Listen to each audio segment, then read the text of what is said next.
आदि शंकराचार्य एक ऐसे महान दार्शनिक, संत और शिक्षक जिन्होंने भारत के आध्यात्मिक और दार्शनिक विचारों को एक सूत्र में पिरोया।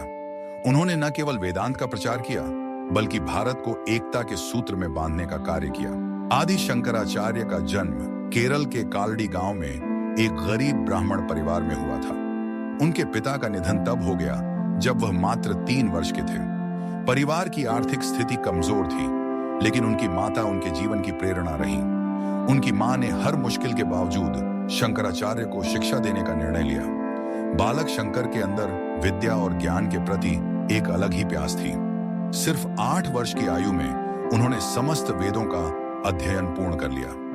उनका एक ही लक्ष्य था, आध्यात्मिक ज्ञान का प्रचार और लोगों को अज्ञान के अंधकार से बाहर निकालना। शंकराचार्य ने मात्र 12 वर्ष की उम्र में समाज के विरुद्ध जाकर अपनी मां से संन्यास लेने की अनुमति मांगी और आदि शंकराचार्य ने केवल 12 वर्ष की आयु में संन्यास ग्रहण किया और भारत के प्रमुख धार्मिक स्थलों की यात्रा आरंभ की। उन्होंने भारत के लोगों को जागरूक करते हुए वेदांत और अद्वैत का संदेश दिया। उन्होंने लोगों को समझाया कि आत्मा और परमात्मा एक हैं और अज्ञान को दूर करने के लिए ज्ञान का महत्व बताया। भारत यात्रा के दौरान शंकराचार्य ने अपने गुरु गोविंद भगवत्पाद की खोज में कठिन परिस्थितियों में नर्मदा नदी के तट तक यात्रा की। ये यात्रा लंबी और जोखिम भरी थी और उन्होंने 4 मठों की स्थापना की। पहला द्वारका, जो गुजरात में है, दूसरा पुरी, जो ओडिशा में है, तीसरा श्रृंगेरी, जो कर्नाटक में है, और चौथा ज्योतिर्मठ, जो उत्तराखंड में है। ये 4 मठ भारत की धार्मिक एकता और वेदांत के प्रचार के प्रतीक हैं। आदि शंकराचार्य का सबसे बड़ा योगदान था अद्वैत वेदांत। उन्होंने समझाया कि यह संसार मिथ्या है और केवल ब्रह्म ही सत्य है। उन्होंने कहा, आत्मा अमर है और यह शरीर केवल एक वस्त्र के समान है। जो ज्ञान प्राप्त करता है वह इस संसार के बंधनों से मुक्त हो जाता है। शंकराचार्य ने उस समय के धार्मिक कुरीतियों और कट्टरता के खिलाफ काम किया। उन्होंने वेदों और उपनिषदों की व्याख्या लिखी और मंदिरों में पूजा पद्धतियों को सुधारा।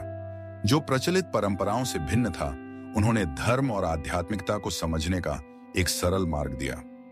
आदि शंकराचार्य ने पूरे भारत में यात्रा कर शास्त्रार्थ किया। उन्होंने कई बड़े विद्वानों और पंडितों के साथ बहस की जो उनके विचारों का विरोध करते थे। एक बार आदि शंकराचार्य ने मंडन मिश्र, जो एक महान पंडित थे, उनके साथ शास्त्रार्थ किया।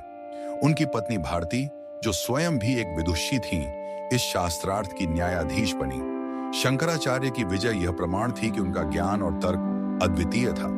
और फिर काशी में उन्होंने एक बड़े समूह को अद्वैत वेदांत का ज्ञान दिया और लोगों को एकता का संदेश दिया।